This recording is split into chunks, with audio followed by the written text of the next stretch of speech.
उस पूरे टाइम पे जब आपके साथ हर घड़ी एक नया मर्द आकर वो सब कुछ करता था, तब आपको एक लम्हे के लिए अपनी वो माँ, अपना बाप, अपना भाई, अपनी बहन कोई याद नहीं आया? मैंने गाली भी की थी उनको, जिसके बाद मेरे मामा पापा मुझे मामू वगैरह आके मुझे ले गए थे। अच्छा, उस घर से भी ले गए थे? हाँ। अच्छा। मारा इतना ज़्यादा, फिर मुझे ले गए थे वहाँ से। अच्छा। उसके बाद उस औरत पे इन्होंने शायद पर्चा वगैरह करवाया था, लेकिन उन्होंने कोई एक्शन नहीं लिया था पुलिस। ठीक है। उसके बाद आप दोबारा घर से निकल आई? नहीं, निकल नहीं आई। फिर उसके बाद मेरे मामा पापा के आपस में लड़ाई झगड़ा वगैरह शुरू हो गया। वहाँ पे जो है ना, मैंने एक ही रिट लगाई थी, मेरी शादी करे, मेरी शादी करे। मुझे ये था कि मैं बच जाऊंगी, शादी कर देंगे मेरी। मेरे मामू लोग जो है उन्होंने मुझे मारा। उस दिन मेरा एक मामू है, मामू इमरान, अभी जो है ना, उन्होंने मुझे ये कहा था कि जैसे तुम पहले गई हो ना, इस दफा भी मैं तुम्हें ना निकाल दूंगा। जहाँ पे तुम इतने लोगों के साथ रह हो, उनके नीचे लेट आई हो, एक रात मेरे साथ भी निकालो, मैं तुम्हें यहाँ से निकलवा दूंगा। मामू, सगा मामू है आपका? जी, मेरे सबसे बड़े मामू हैं। उन्होंने कहा था। मुझे बड़ा दुख कि यार, जब अपने ही नहीं सके तो इससे बेहतर है कि मैं उसी जगह पे रहती। और मुझे पता भी नहीं था कि वो काम करके पैसे भी लेते हैं कि नहीं। आपको कुछ नहीं मिलता था? मुझे कुछ नहीं मिलता था वहाँ पे उन्होंने मुझे आइस की भी लत लगा दी थी। कहती थी कि ये पियो, इससे तुम्हें दर्द नहीं होगी, ये नहीं होगा, वो नहीं होगा। मैंने मान ली उनकी बात। उसके बाद जो है ना, मेरे मामू लोग जो हैं उन्होंने ये बात की, मैंने अपनी मम्मा को बताया, अपनी खाला को भी बताया। मेरी खाला उससे बड़ा प्यार करती थी, मेरी बड़ी खाला जो है ना वो भी, और मेरी छोटी खाला भी, मेरी नानो भी करती थी। लेकिन जो है ना, मेरे पापा की वजह से वो भी अब ना बस थी, बदगुमान हो गई थी हमसे कि मेरी खाला इतना मुझसे प्यार करती थी, वो अपनी बेटी की तरह ही मुझे समझती थी। उन्होंने, मेरे मामू लोगों ने फिर मुझे मारा, संगली से बांध दिया। अच्छा। वो ना मेरी शायद बहुत माजरत के साथ, शायद वो बेहतर था आपके लिए। हाँ, लेकिन आपको बांध के रखते, वो आपको मारते पीटते। कि मैंने यहाँ से चली जाना है, मैंने यहाँ से जाना है, मैंने यहाँ से जाना है। वो जो है ना, एक रात जो है मेरे पापा ले गए काफी दूर, हमारे गांव से भी आ गए, फिर वापस ले आए।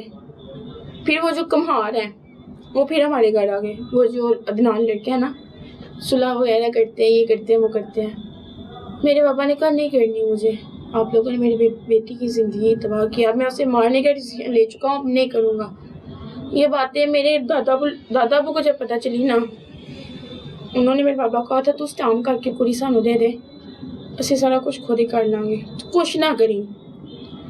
मेरी पुप्पो ने भी कहा था, मेरी पुप्पो की बेटी बाहर चली गई है बड़ी, उन्होंने कहा था कि हम इसको बाहर ले जाएंगे अपने साथ। मेरे पुप्पो ने भी कहा था कि स्टाम करके दे दो। मेरे पापा वहाँ से मुझे मतलब खींच के ले आए थे, घसीट के ले आए थे। मैं फिर भी अपने पापा के साथ चलती रही, क्योंकि अब मुझे पता था कि जो है ना वो रब करेगा। मैंने रब पे फेंक दी थी, मैं ना भागी ना कुछ। फिर चाचू इरफान जो है वो फरिश्ता बन के आए मेरी ज़िंदगी में। उनका मुझे पहले पता ही नहीं है कि चाचू इरफान, जिनको मैं जानती रही जो है ना, चाचू इरफान, उन्होंने मुझे बताया कि तेरे पापा इंजन कर रहा है। उस रात जो है ना, उन्होंने, मेरे पापा जो है ना, मुझे तकरीबन 11 से 12 बजे तक जो है ना घर से लेके बाहर उनके साथ गाड़ियों में घूमते रहे। उन्होंने कहा कि बाईपास पिंडी मतलब मंडी वाली साइड से घर जिथे हनेरा ही हनेरा होंदा है, मैंने उत्थे वड़ के उत्थे ही छोड़ देना। मेरे चाचू जो हैं वो रोते भी रहे, सगे चाचू नहीं है, फिर भी सगे नहीं बने, लेकिन बाहर के चाचू बन रहा था। वो रोते रहे। उन्होंने अपनी बेटी को मेरे पास बिठा दिया, जो मुझे ना दिलासे देती रही। उन्होंने कहा चलो ठीक है। रात का तकरीबन 1 या 1:30 का टाइम था। उन्होंने मेरे बाबा को गाड़ी से नीचे उतारा है, इस बहाने पे कि जाओ बोतल लेके आओ। मेरे बाबा ने जो है ना भुगदा और छुरी अपने पास रखी हुई थी। वो थाने की तरफ उन्होंने गाड़ी ले गए हैं। वहाँ जाके उन्होंने मेरे साथ जो हुआ है, मैं जहाँ पे गई, कितनी दफ़ा भागी, हर बात की। लेकिन अभी जो पुलिस वाले हैं ना, वो भी किसी के सगे नहीं होते। उनको पैसा दिया जाए वो फिर काम करते हैं। उन्होंने एक जो है ना, मैं रूम में गई हूँ, मैंने कहा आप वहाँ पे जाके ना उनको बात बताएं। मैं रूम में गई हूँ, उनको पता चल गया ना ये लड़की ऐसी क्या है, ऐसी जगह पे रह गई है। आगे से उन्होंने मुझे आंख मार के कहा हाँ वही मोटी है। ये ऐसा ही टाइम था कि मेरा कोई भी नहीं बन रहा था।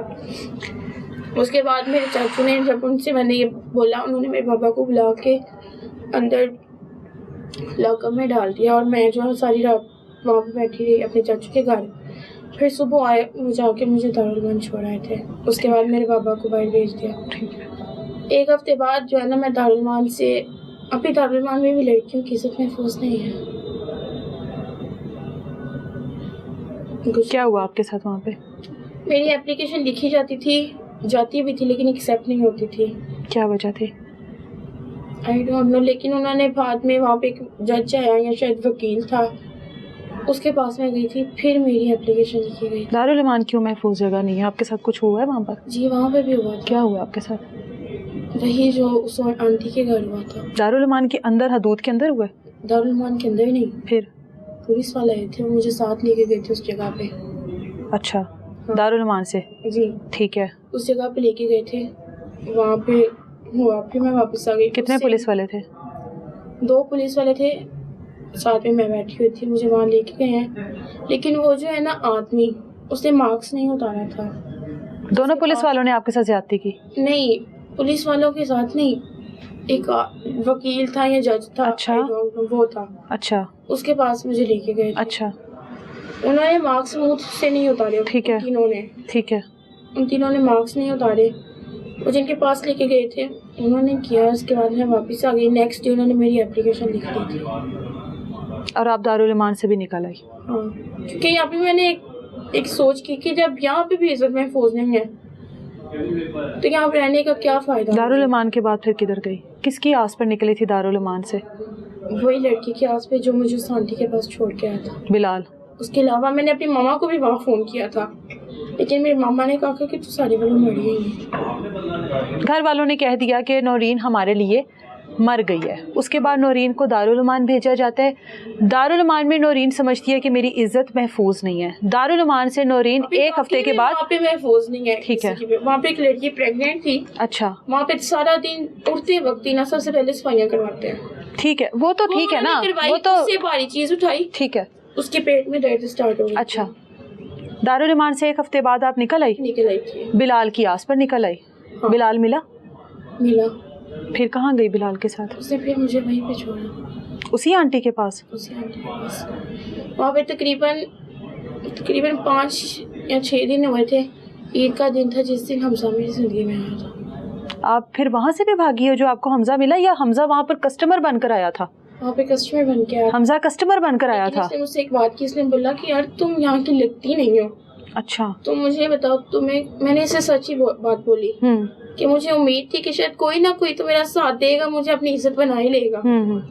लेकिन मुझे ये नहीं पता था कि वो आंटी जो है ना वो मेरा सौदा कर चुकी है पहले ही। वहाँ पे एक और लड़की थी आयजा, उसका भी उन्होंने सौदा कर दिया था, उसे गायब कर दिया। हमजा वहाँ से लेकर निकला फिर आपको? हमजा ने मुझे वहाँ से लिया था।